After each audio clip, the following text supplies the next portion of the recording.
Hello दोस्तों, welcome to my channel review in the humanities and social sciences books. दोस्तों, इस platform के माध्यम से हम विभिन्न प्रकार की किताबों का रिव्यू करते हैं।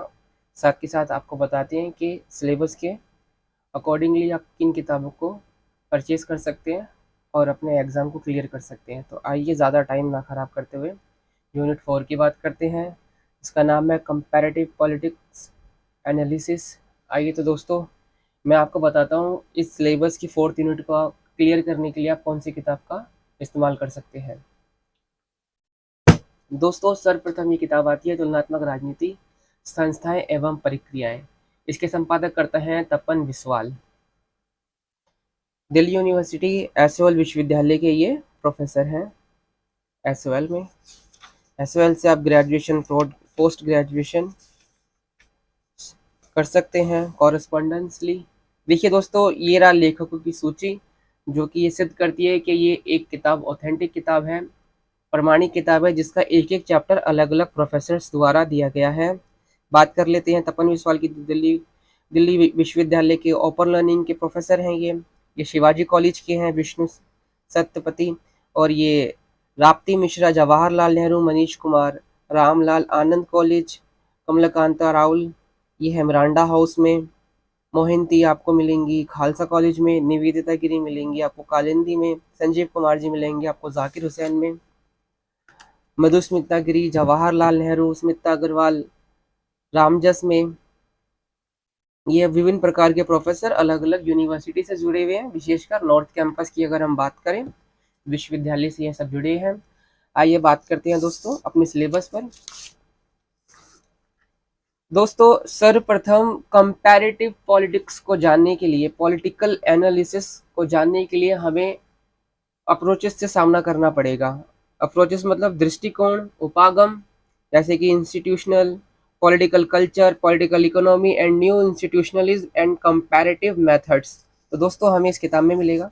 सर्वप्रथम हमको ये जानना पड़ेगा कि तुलनात्मक राजनीति क्या है, उसकी प्रकृति क्या है, विशेष क्षेत्र क्या है, तुलना क्यों करी जाती है, तुलना का महत्व क्या है, फिर तुलनात्मक राजनीतिक विश्लेषण की विधि, और यूरोप केंद्र के बाद। ये फर्स्ट चैप्टर आपको पढ़ने के बाद, बेसिक अंडरस्टैंडिंग क्लियर करने के बाद, अब हम आएंगे विभिन्न उपागमों पर। हालांकि यहाँ इनको शुरुआत करनी चाहिए थी कि व्हाट इज कंपैरेटिव पॉलिटिक्स, नहीं की, कोई बात नहीं, फिर भी हमें ये पढ़ना है। तो दोस्तों, ये रहा आपका इंस्टीट्यूशनल, पॉलिटिकल कल्चर, राजनीतिक व्यवस्था हो गया, राजनीतिक संस्कृति हो गया, पॉलिटिकल इकोनॉमी, राजनीतिक अर्थव्यवस्था हो गया, न्यू इंस्टीट्यूशनलिज्म नव संस्थावाद हो गया, और मेथड, कंपैरेटिव मेथड्स आपका दोस्तों ये रहा, तुलनात्मक राजनीति विश्लेषण की विधि। तो कंपैरेटिव मेथड्स, मेथड्स मतलब विधि। आइए दोस्तों आगे बात करते हैं। Colonialism and decolonisation, forms of colonialism. दोस्तों, उपनिवेशवाद और विउपनिवेशीकरण के बारे में हम सर्वप्रथम यहाँ जानेंगे। तो दोस्तों, आपको इस किताब के चैप्टर 6 में उपनिवेशवाद और विउपनिवेशीकरण मिल जाता है। इसके अंदर आप अर्थ, संदर्भ और उपनिवेशवाद का स्वरूप, तो यहाँ पे लिखा दो दोस्तों, फॉर्म्स ऑफ कॉलोनिज्म, तो उपनिवेशवाद का स्वरूप और उपनिवेश विरोधी संघर्ष और विउपनिवेशीकरण की प्रक्रिया, बिल्कुल ये रहा। Anti colonial struggle and decolonization, ये पूरा का पूरा आपको यहाँ से मिल जाएगा। तो आपका चैप्टर इसका जो 6 है वो इसको क्लियर कर देते हैं। आइए बात करते हैं nationalism, European and non European. तो इसके अंदर दोस्तों आपको यहाँ से देखने को मिलेगा राज्य, राज्य के सिद्धांत, यूरोप और गैर यूरोपीय समाजों में आधुनिक राज्य का विकास। आपको यहाँ से इसकी शुरुआत करनी पड़ेगी। State theory, debate over the nature of state in capitalist and socialist society, यानी कि राज्य की प्रकृति पूंजीवादी और समाजवादी संस्थाओं में या समाजों में। तो दोस्तों, आपको पूंजीवादी और समाजवादी यहाँ देखने को मिल जाएगा। सबसे पहले यहाँ पर आप पूंजीवाद फिर समाजवाद देखेंगे, और विस्तार स्वरूप आप यहाँ पर इसको देख सकते हैं कि पूंजीवाद का अर्थ, विकास और वैश्वीकरण, फिर समाजवाद का अर्थ, विकास और वैश्वीकरण, ये सारी विकास की प्रक्रिया समाजवाद की आधुनिक सरकारों के ऐतिहासिक संदर्भ में।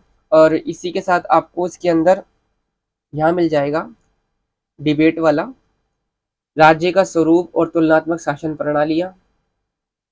इसी के साथ वैश्वीकरण के संदर्भ में राष्ट्र राज्य की बदलती प्रकृति। तो ये रहा दोस्तों globalization and nation states. Welfare state सुरक्षात्मक राज्य, कहीं कहीं कल्याणकारी राज्य, इसकी वैसे करेक्ट मीनिंग है। आइए ये भी क्लियर हो जाता है, हमारा ये भी, हमारा ये भी, हमारा ये भी।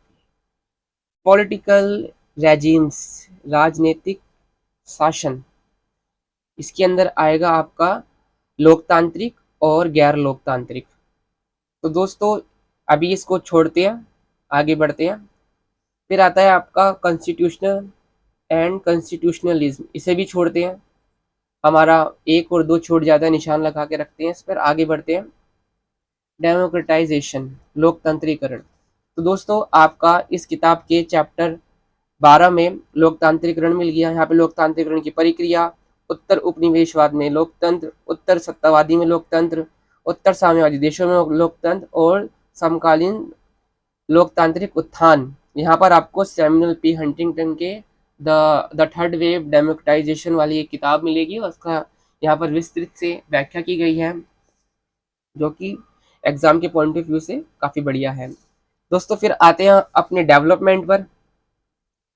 Under development, dependency, modernization, world system theory, development and democracy, सारी चीजें मिल जाएगी दोस्तों।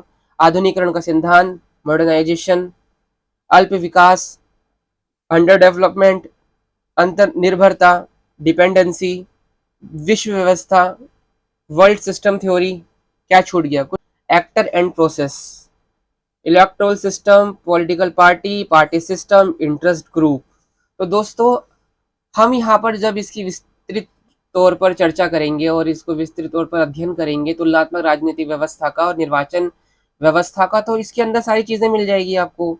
फर्स्ट पार्ट द पोस्ट, अनुपातिक प्रतिनिधित्व, सूची व्यवस्था, एकल संक्रमणीय मत व्यवस्था, मिश्रित प्रणाली, वापस बुलाने का अधिकार, इनकार का अधिकार। ठीक है, ये सारी चीजें आपको यहाँ मिलेगी। इलेक्टोरल सिस्टम में, पॉलिटिकल पार्टीज में, पॉलिटिकल सिस्टम में, इंटरेस्ट ग्रुप में, ये सब चीजें आ जाएगी। एक दलीय व्यवस्था, एक दलीय व्यवस्था का अधिपत्य, द्विदलीय व्यवस्था, बहुदलीय व्यवस्था, तृतीय विश्व के परिप्रेक्ष्य में, ये सारी चीजें आपको यहाँ पर देखने को मिलेगी। तो लगभग आपका ये सारा पार्ट ऊपर वाला क्लियर हो जाता है। अब दोस्तों बात करते हैं social movement and new social movement की। तो दोस्तों इस किताब के चैप्टर 14 में आपको सामाजिक आंदोलन मिल जाएगा और साथ ही नव सामाजिक आंदोलन भी आपको देखने को मिलेगा, जहाँ पे कंपैरेटिवली स्टडी करी गई है। इसी के साथ आपको क्रांति मिलेगा, क्रांति के सिद्धांत और क्रांति का तुलनात्मक अध्ययन। दोस्तों हिंदी माध्यम की जो किताब है ये एक बेस्ट किताब है तुलनात्मक राजनीति के लिए, खासकर इसे बीए एमए के बच्चों के लिए बनाई गई है और साथ ही यूजीसी नेट जेआरएफ की जो तैयारी कर रहे हैं उनको ध्यान में रखकर इस किताब को तैयार किया गया है। स्पेशली ये किताब सजेशन करते हैं कि ओपी गावा लीजिए, मगर ये ओपी गावा से बेस्ट लगी मुझे, क्योंकि ये अभी के टाइम की किताब है। ओपी गावा आउटडेटेड हो चुका है। अगर हम ओपी गावा को देखते हैं तुलनात्मक रूप से, हम भी तुलना कर लेते हैं, तपन बिस्वाल सर की कर लेते हैं और इसके साथ हम ओपी गावा की तुलना कर लेते हैं। आइए ओपी गावा निकालते हैं। दोस्तों ये रही ओपी गावा की किताब, तुलनात्मक राजनीति की रूपरेखा। तो इसके अंदर आपको सिलेबस के अकॉर्डिंगली कुछ नहीं मिलेगा, जहाँ तक मैंने इसको देखा है अभी तक इसमें मुझे कुछ नहीं मिला सिवाय एक चैप्टर के, वो ये रहा आपका संविधानवाद और सिद्धांत और व्यवहार, जो आपकी ये वाली कड़ी पूरी कर देगा, जहाँ हमने कहा था कि अभी से छोड़ के रखते हैं। Constitution and constitutionalism, form of constitution and rule of law, judicially independence and वगैरह वगैरह, ये सारी चीजें आपको यहाँ देखने को मिल जाएगी। लगभग दोस्तों इसके कुछ चैप्टर ही इसको पूरा कर लेते हैं। अगर आप तुलनात्मक राजनीति की समझ लेना चाहते हो तो यहाँ से पढ़ सकते हो। और जैसे कि इंटरेस्ट ग्रुप था, यहाँ पर ये इंटरेस्ट ग्रुप आ गया आपका, यहाँ पर पार्टी सिस्टम आ गया और सामाजिक आंदोलन आ गया। तो यही कुछ चैप्टर पढ़ने लायक है, बाकी कुछ नहीं है। सामाजिक आंदोलन, हित समूह, राजनीतिक दल प्रणालियाँ, लोकतांत्रिक प्रक्रियाएं, मगर यहाँ पे सैमुअल पी हंटिंगटन के विचार देखने को नहीं मिलेंगे आपके। तो ये कुछ चीज़ें हैं, क्योंकि दोस्तों ये जो किताब थी ये बीए ऑनर्स को और बीए प्रोग्राम के स्टूडेंट्स को देखने के सिलेबस को कवर करने के तौर पे बनाई गई थी, ना कि यूजीसी नेट। और यूजीसी नेट का सिलेबस 2019 के अंदर ये नया बना, ये सिलेबस तब आया। तो इसको अभी इस वक्त उठा के रख देते हैं। जो आपकी क्लियर करती है किताब वो है ये तुलनात्मक राजनीति, संस्था एवं प्रक्रियाएं। दोस्तों इसी के साथ एक बुक और है, छोटी सी, काफी इंपॉर्टेंट है। ये हिंदी माध्यम कार्यान्वयन निर्देशालय द्वारा प्रकाशित होती है, आशा कुमार गुप्ता की ये किताब है। दोस्तों इसके अंदर आपको काफी सारे टॉपिक देखने को मिलेंगे नए नए। देखिए दोस्तों, यहाँ पर आप तुलनात्मक राजनीति विश्लेषण क्षेत्र की समझ ले सकते हैं, बहुत इजी लैंग्वेज में बहुत अच्छी तरीके से दिखा दिया हुआ है। यहाँ पर परंपरागत और संस्थागत उपागम मिल जाएंगे आपको, आधुनिक उपागम, निर्वाचन प्रणालियाँ, जो आपका ये नीचे वाला पार्ट क्लियर कर देती है।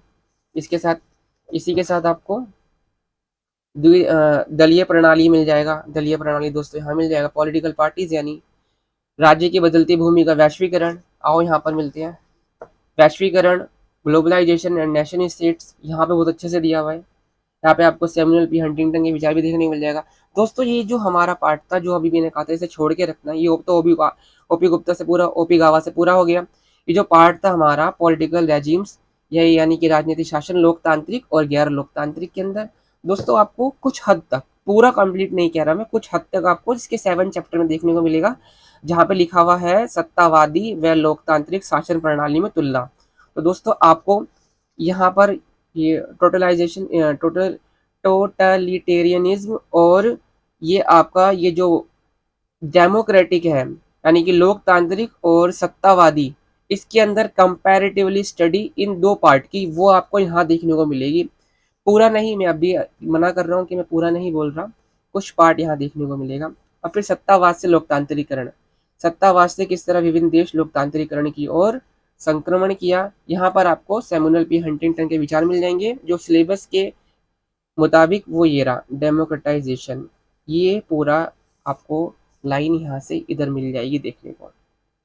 फिर राजनीतिक प्रणाली का वर्गीकरण, ये भी आपको देखने को मिल जाएगा। बाकी ये जो 2 चैप्टर हैं ये वो इतने इंपॉर्टेंट नहीं है, फिर भी नॉलेज के लिए आप इसे पढ़ सकते हो। दोस्तों आशा गुप्ता की एक और किताब है, ये जो तीसरी है, काफ़ी मोटी सी है, ये किताब भी बहुत अच्छी है, इसे अभी आप ज़रूर खरीदिएगा, पढ़िएगा। हिंदी माध्यम कार्यान्वयन निर्देशालय द्वारा ये भी प्रकाशित है। आशा कुमार जी की 2 किताबें, आपको कभी कहीं कहीं 3 किताबें देखने को मिल जाएगी, मगर तीसरी किताब को मत लेना, वो भी नहीं, 2 किताबों के अलग अलग चैप्टर लिए गए और फिर वो दो किताब बन गई। और खासकर उसमें सिर्फ अमेरिका और कनाडा की तुलना करी गई है और कुछ नहीं है खास। दोस्तों यहाँ पर हम फिर से आते हैं, तो हमें यहाँ पे क्या देखने को मिलेगा। अब यहाँ पर इस किताब के अंदर आपको यूरो केंद्रवाद से परे देखने को मिल गया, जो कि हमें ये नॉलेज देगा, यूरोप एंड नॉन यूरोप, ये सारी इसकी नॉलेज देखने को मिलेगी आपको इस चैप्टर के अंदर। फिर यहाँ पर आएंगे हम पूंजीवाद की बदलता परिप्रेक्ष्य, समाजवाद का अर्थ व प्रकार, और उपनिवेशवाद व उपनिवेशीकरण। ये जो 3 चैप्टर है आपको दोस्तों यहाँ देखने को मिलेंगे। कैपिटलिस्ट एंड सोशलिस्ट सोसाइटी, ये चीज़ें आपको यहाँ देखने को मिलेगी। उपनिवेशवाद और विउपनिवेशीकरण आपको यहाँ देखने को मिलेगा दोस्तों। कॉलोनियलिज्म एंड डीकोलोनाइजेशन, इसके अंदर आपको यहाँ देखने को मिलेगा। फिर ग्रेट ब्रिटेन की शासन प्रणाली की तुलना, फिर चीन की शासन प्रणाली की तुलना, फिर ब्राज़ील की शासन प्रणाली की तुलना, फिर नाइजीरिया की शासन प्रणाली की तुलना आपको इस किताब में देखने को मिलेगी। काफ़ी मोटी सी ये किताब है दोस्तों और काफ़ी अच्छी है। इसकी लैंग्वेज की बात करें तो बहुत ईजी लैंग्वेज है इसकी, मात्र 240 रुपये में आपको ये किताब मिल जाती है। काफ़ी आपके अंदर काफ़ी सारी जानकारी और काफ़ी सारा ज्ञान अपने अंदर लपेटे हुए। दोस्तों अगर बात करें तो यूरो केंद्रवाद से परे, बियॉन्ड यूरो सेंट्रलिज्म, तो आपको यहाँ पर सारी तरीके से यहाँ पे सारी चीज़ें दी हुई हैं इजी लैंग्वेज के अंदर। देखिए दोस्तों हमारा ये सिलेबस काफ़ी हद तक क्लियर हो चुका है। इसके अंदर फिर भी कुछ चैप्टर छूट जाते हैं, जैसे कि एनजीओस और सिविल सोसाइटी। तो दोस्तों घबराने की ज़रूरत नहीं है, सिविल सोसाइटी कैंपेन्स। तो दोस्तों ये जो सिविल सोसाइटीज़ है ये आपको नेट पे मिल जाएगी, और इन पर ज़्यादा फोकस मत दीजिए, जो आपके पास मौजूद है अभी उसी की स्टडी कीजिए, उसको अपना और स्ट्रॉन्ग कीजिए। ये छूट जाता है और हमारा स्ट्रक्चर ऑफ पावर छूट जाता है। जो रूलिंग क्लास पावर एलिट्स वगैरह में है, ये भी आप अगर आप सब पढ़ेंगे सभी इन तीनों किताबों को तो आपका आसानी से क्लियर हो जाएगा। तो अंत में हम बात करते हैं कि आप अपनी यूनिट 4 कंपैरेटिव पॉलिटिकल एनालिसिस किन किताबों के माध्यम से पूरी कर सकते हो। तो ये 3 किताबें हैं आपकी, जिसके आप यूनिट 4 आराम से क्लियर कर सकते हो बहुत अच्छे से, हिंदी के माध्यम के अंदर, इजी लैंग्वेज के अंदर। और सबसे बड़ी बात है इस किताब की, इस किताब को ज़रूर खरीदिए। मैंने इसका आपको लगता है प्राइस नहीं बताया। तो दोस्तों मात्र 325 रुपये में आपको इतनी बढ़िया किताब मिल जाएगी तुलनात्मक राजनीति की। और इसे कौन पढ़ सकता है? अगर ये वीडियो BA ऑनर्स के स्टूडेंट देख रहे हैं, MA पॉलिटिकल साइंस के स्टूडेंट देख रहे हैं, या फिर सिविल सर्विसेज स्टूडेंट जिनका ऑप्शनल सब्जेक्ट पॉलिटिकल साइंस है, तो वो भी इस किताब को पढ़ सकते हैं। उनके लिए काफ़ी बेस्ट बुक रहने वाली है ये हिंदी माध्यम के अंदर। और अब बात कर लेते हैं इसकी संदर्भ ग्रंथ की, कि इस किताब को बनाने के लिए रेफरेंसेस कहाँ से यूज़ करे गए। तो दोस्तों इंग्लिश के रेफरेंस है, इसके ऑथेंटिक रेफरेंस है और ओरिजिनल रेफरेंस है, जिसको हिंदी में अच्छे से अनुवादित करके इसको इस किताब के अंदर दर्ज किया गया। देखिए दोस्तों कितने सारे रेफरेंसेस के थ्रू इस किताब का निर्माण होता है, जो कि सिद्ध करता है ये एक प्रमाणिक किताब है। आप इसको ज़रूर परचेज़ कीजिए अगर आपको अपना पॉलिटिकल साइंस का सिलेबस क्लियर करना है, खासकर यूनिट 4 को। दोस्तों इसी अगर आपको एक वीडियो ज़रा भी पसंद आई हो तो बेझिझक इसको सब्सक्राइब करिए और लाइक कीजिए। धन्यवाद। हम इसी तरह आगे आपके लिए वीडियो बनाते रहेंगे।